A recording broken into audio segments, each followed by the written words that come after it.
Lesson 4, I will solve multiplicative comparison word problems using measurement conversion tables. So today we're going to talk about some word problems where we are comparing. And we're talking specifically about the multiplicative comparison. So if you remember, that's when we refer to one person having 2 times as much as another or having 3 times as much as another. When you hear that type of wording, you can think that we're definitely using comparison. And we're not only comparing, we're using the multiplicative comparison. Okay, so today we're going to go right straight to our problem set because we are doing some problem solving. So if you'll notice up here at the top in red, we are using the RDWW problem process, and you can see they've written it all out for you. All right, so we're going to begin by reading the problem. So Beth is allowed 2 hours of TV time each week. Her sister is allowed 2 times as much. How many minutes of TV can Beth's sisters watch? So first of all, I hear this comparison language, 2 times as much, and that tells me it's multiplicative comparison. So we're going to begin with a tape diagram, not a circle, but a rectangle, obviously. All right, so let's start here with our tape diagram. I'm going to start with Beth. Beth is allowed 2 hours of TV, so I'm going to go ahead and label this B for Beth. And Beth's sister is allowed 2 times as much. To show that that's 2 times as much, I'm going to come up here and I'm going to make 2 of these like this. All right, so here's this would be 1 times as much. This is 2 times as much. So the question is not how many hours of TV can Beth's sisters watch, but how many minutes. So let's start here with hours. So if Beth is allowed 2 hours, and her sister is allowed twice as much. So first of all, how many hours is her sister allowed to watch? Okay, well her sister is allowed 4 hours a week. So how many minutes would that be? So think back to our previous lessons. How do you convert hours to minutes? Well, you take the hours and you multiply times what? Times 60, because there's 60 minutes in an hour.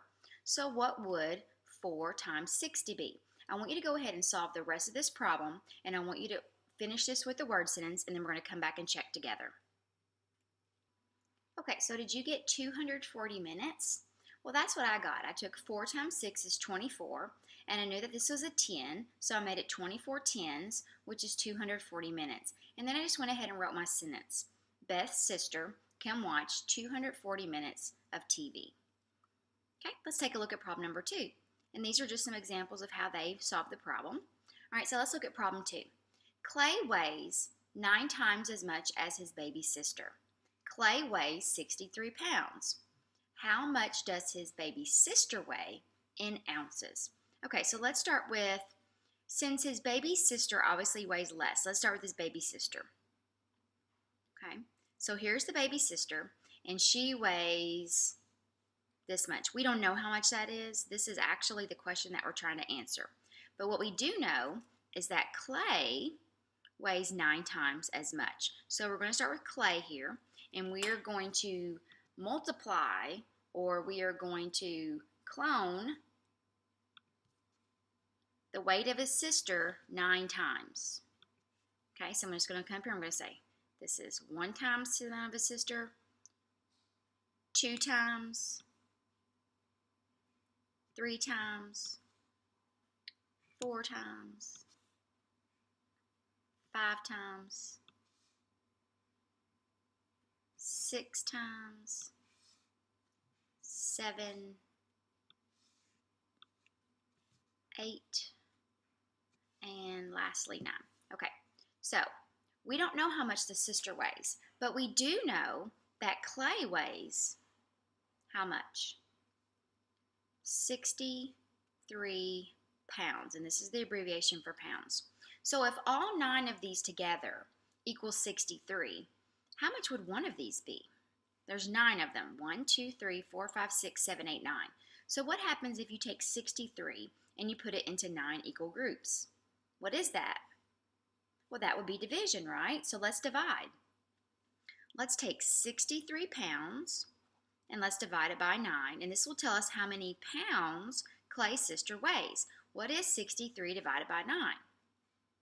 Well, that would be 7, right? So Clay's sister weighs 7 pounds. But the question doesn't say how many pounds does she weigh. It says how much does she weigh in ounces. So if she weighs 7 pounds, how am I going to convert pounds to ounces? Do you remember? How many ounces are in a pound? There are 16. So we're going to say 7 times 16.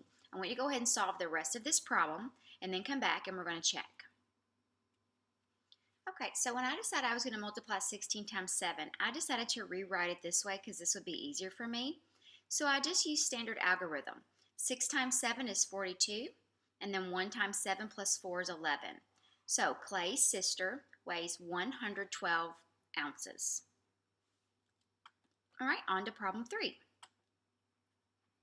All right, so now we have Helen has 4 yards of rope. Daniel has 4 times as much rope as Helen. How many more feet of rope does Daniel have than Helen? All right, I'm going to pause the video here, and I want you to try to draw and label whatever you want to draw to represent this problem, and then let's come back and let's talk about it. Okay, so let's take a look at what we have here so far. So you can see I labeled H for Helen. I chose to use a tape diagram. And I put that Helen has 4 yards. Daniel has 4 times as much rope as Helen. So these would all be 4 yards too. Okay? Yes, 4 times as much. Now here's where you have to really go back and look at what your question is asking. It's not asking how much rope does Daniel have. It asks how many more feet of rope does Daniel have. Well, before we figure out how many more feet, we can figure out how many more yards. So how many more yards of rope does Daniel have than Helen? Well, he has 4, 4, and 4. So what is 4 times 3? That would be 12. So Daniel has 12 yards more than Helen. So how can we convert these yards to feet? Do you remember how many feet are in a yard? That would be 3, right? Okay. I want you to go ahead and finish the rest of this problem and write your word sentence, and then let's come back. Okay, so let's look at what we came up with. All right, so I went ahead and I started with my 12 times 3, and I knew that 12 times 3 was 36. Hopefully when you figured it out, you came up with 36 also. And then I just went ahead and wrote my sentence. Daniel has 36 more feet of rope than Helen. All right, so we have 2 more problems here. All right, let's take a look at problem 4. A dishwasher uses 11 liters of water for each cycle. A washing machine uses 5 times as much water as a dishwasher uses for each load. Combined, how many milliliters of water are used for one cycle of each machine? Okay, so we're comparing the amount of water that's used in a dishwasher to the amount of water that's used in a washing machine. Okay, I want you to go ahead and set up the problem. Go ahead and draw your model, and then let's come back and let's talk about it. Okay, so you should have been able to get at least this far. You probably got farther than this. But a dishwasher uses 11 liters. So I'm going to use this capital L as my representation for liters. And then a wash machine uses 5 times as much. So you can see that I have 5 boxes here to represent the washing machine. Okay, so now we go back and we look at what the question is asking. Well, this word combined means that we are combining both of these. So we really want to know how much is this all together, but not in liters, but in milliliters. So let's begin by answering the question of how much is this all together in liters. Well, how many liters would this be? I've got 11, 11, 11, 11, 11, 11. How many 11s is that? Well, it's 6, right? 11 times 6 would give me 66 liters. So now I have to convert these 66 liters to milliliters. Do you remember how many milliliters are in a liter? That would be 1,000, right? So if I take 1,000 times 66, what do I get? 66,000 milliliters.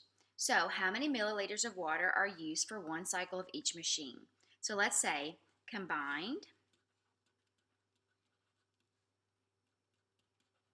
the machines use 66,000 milliliters of water. Okay, all right, we've got one more problem. All right, so problem 5. Joyce bought 2 pounds of apples. She bought 3 times as many pounds of potatoes as pounds of apples. The melons she bought were 10 ounces lighter than the total weight of the potatoes. How many ounces did the melons weigh? All right, so this time we actually have 3 items that we're going to compare.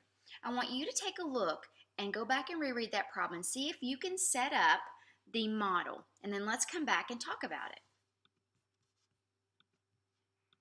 Okay, so let's take a look at our model here.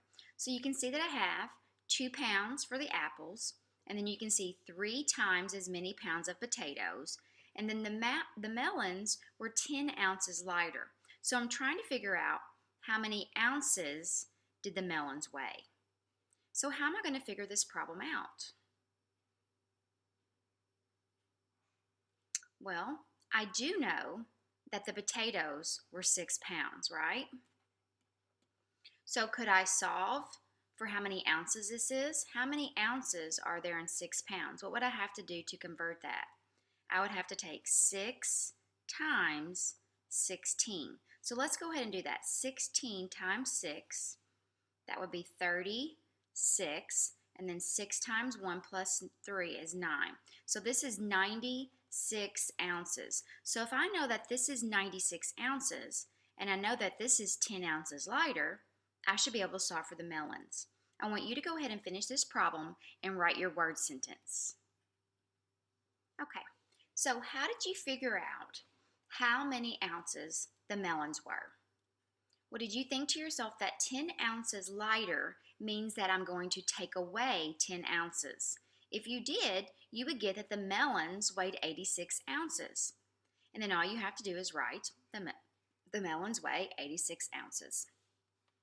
All right, so today I hope that you've discovered once again how drawing a model can really help you to be able to answer a problem. So when you get ready to do your exit ticket, make sure that you go through that RDWW process before you solve.